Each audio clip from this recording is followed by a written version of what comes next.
అనైతిక వ్యాపార చర్యల మూలంగా మేము నిరసన తెలియజేయడం జరుగుతుంది.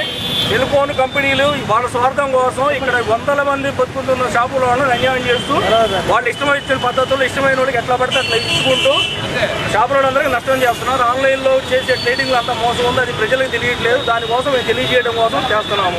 షాపుల్లో అయితే కస్టమర్కి రెస్పాన్సిబిలిటీ వస్తువు అమ్ముతున్నారు, దాన్ని బాధ్యత వహిస్తున్నారు. ఆన్లైన్లో ఎవరు బాధ్యత వహిస్తున్నారు, ఎవరు బాధ్యత వహించట్లేదు. ప్రజలకు తెలియాలి, మేము చేస్తున్నాము. కమిషన్లో రేట్లు వేరియేషన్ ఎందుకు ఉంటుంది? కంపెనీ ఒకటైనప్పుడు వస్తువు ఒకటైనప్పుడు రేట్లు తేడా ఎందుకు పెడుతున్నారు?